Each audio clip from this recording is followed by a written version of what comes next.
I would like to define myself like Iron Man, but This is my friend, my girl Friday.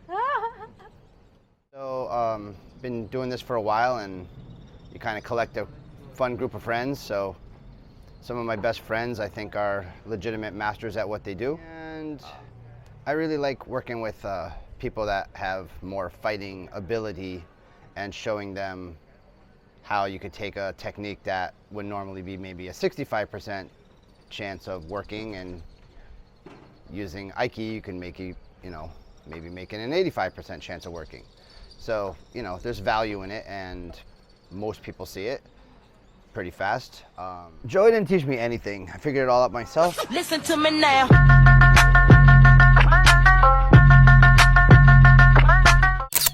Presenting Mr. Rob Liberti the first. Oh my God.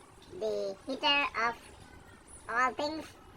The breaker of people who thinks to have Aiki. And all else that goes with it. Hello, Joey. So, Mr. Rob Liberti, I had a few questions about your vast experience and also your time in Corfu, and the vast experience of your time in Corfu. So my first question would be, could you please introduce yourself to people in terms of how you would like to define yourself? I would like to define myself like Iron Man, but but I'm just a guy. I don't know. I just computer nerd that really likes martial arts, dances salsa. Trained Aikido for quite a while and was searching for Aiki. Found it with Dan Harden. Trained with him really hard for quite a while. Went off on my own for a while. Met Joey. Learned new and interesting, cool stuff. Join us. This is my friend, my girl Friday. If you can share a few words about the kind of folks that you work with, because I know that you share your stuff even though you're not a professional teacher. Okay, well, let's see. So I'm really lucky. So, been doing this for a while, and you kind of collect a fun group of friends. So some of my best friends, I think, are legitimate masters at what they do. A couple of people I work with that are founders of their own conglomeration martial art that, well, co-founders, I guess. They do judo and hardstyle karate and jiu-jitsu and stick fighting and I don't know, a whole bunch of stuff. And I have a bunch of friends that used to train Aikido that were just kind of like the really strong people that were fun to play with. And I really like working with people that have more fighting ability and showing them how you could take a technique that would normally be maybe a 65% chance of working, and using Aiki, maybe making an 85% chance of working. So, there's value in it, and most people see it pretty fast. Also, as a follow-up to that, some of the key issues that you find that keep people from discovering the skills that are much sought after? The reason I would say most people who are looking for Aiki fail is that they're ridiculously tight. They have no concept of where their balance is. I don't even know. Like they have no idea where their body is over their feet. Dan one of his best catchphrases that I still love is that most people are organized like a bag of hammers, and the better you organize your body, the more efficient it's going to work. I don't think any of the key/chi stuff is magic. I think how you cleverly organize your body to do things that normal people don't think they could do. I think the working definition I had for ki and chi for a long time was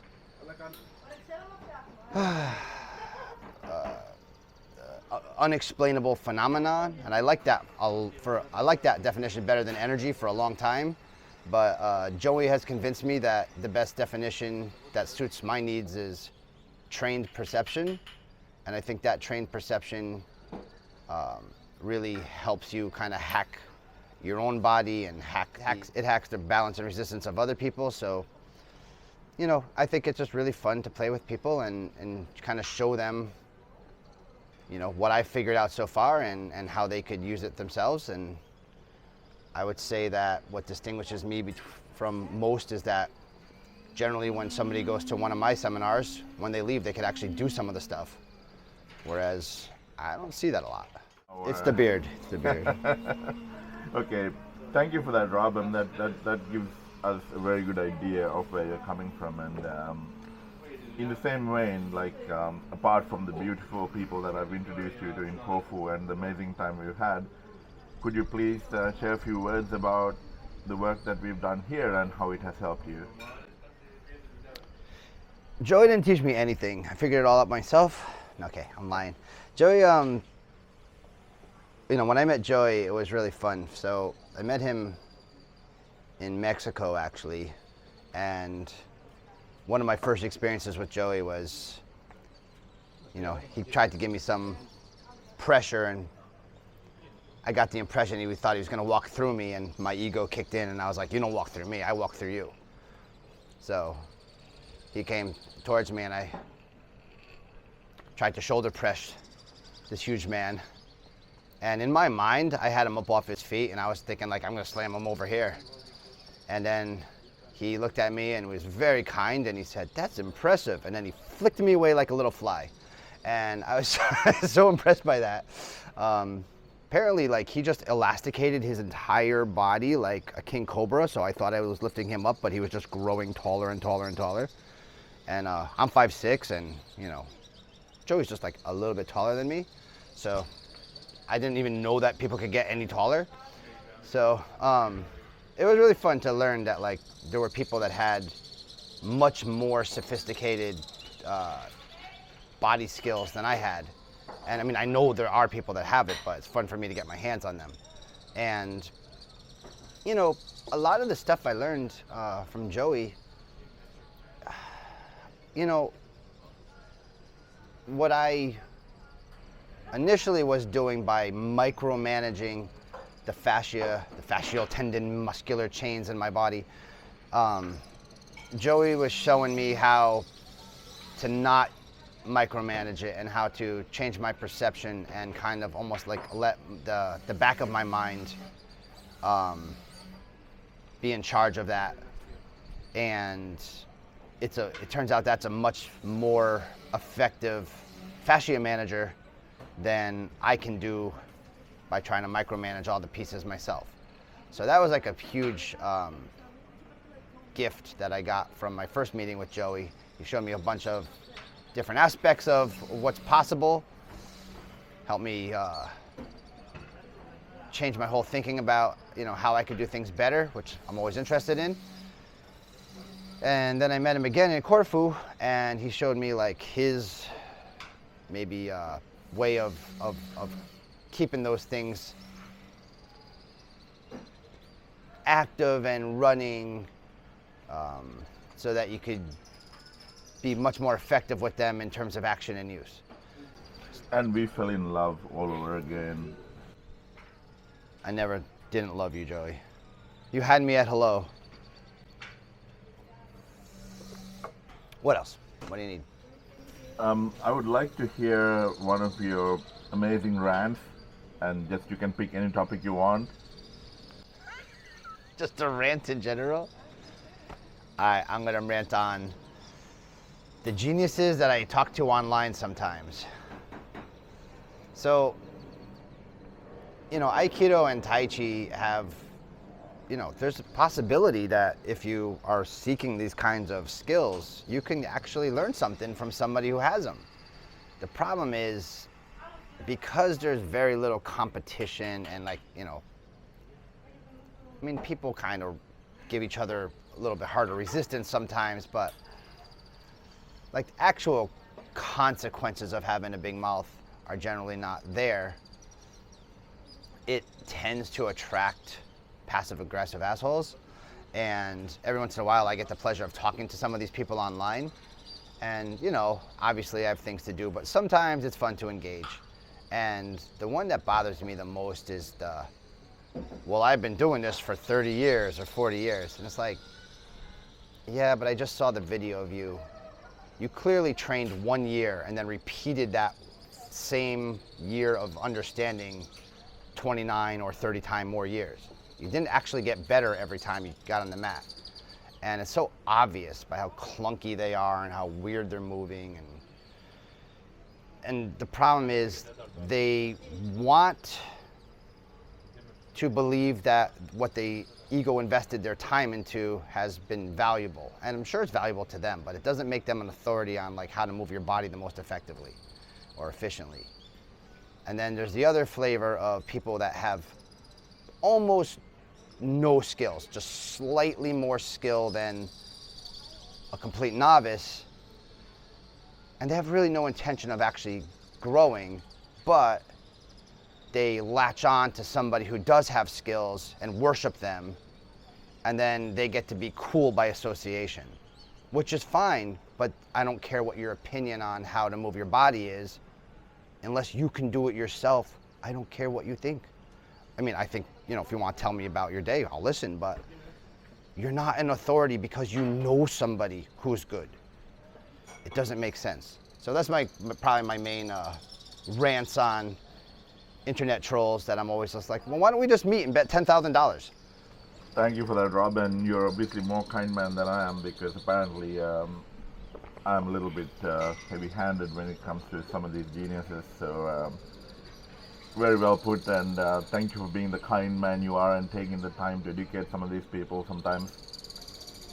So I've had a great time in Corfu with you, and I don't think I'm going to recover from this. I'm going to cry as you leave to the plane, like with tears rolling down my cheeks and everything. And I'm looking forward to next time. And I would like to take a minute to apologize to John and Terry and Don for the pain you're about to endure, because I think after many decades of training, Rob finally understood what pain was, and if he didn't love me so much, I think he might have killed me. So this is my you're welcome in advance, and whatever pain that Rob puts you through, it's not me, it's him. Just remember that. Thank you.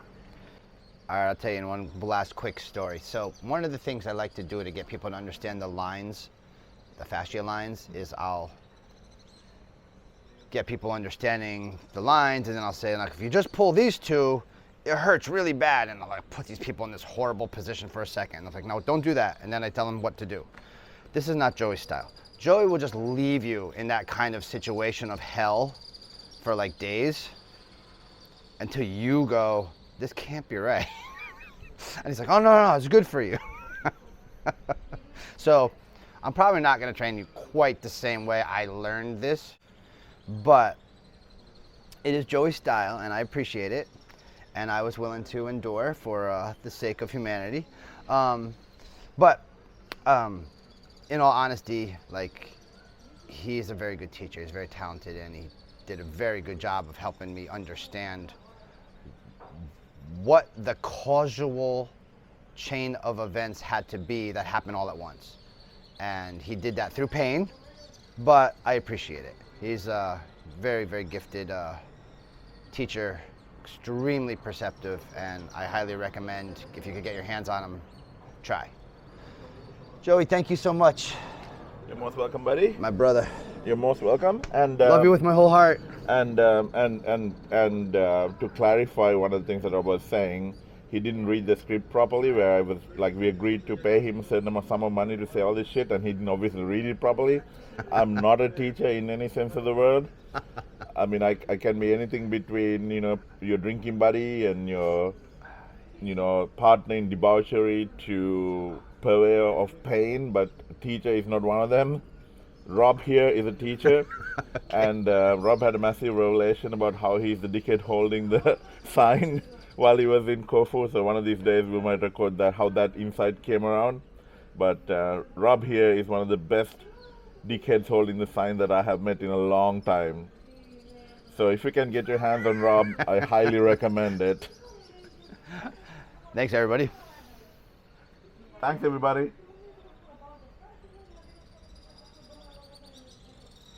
Take good holding this side out.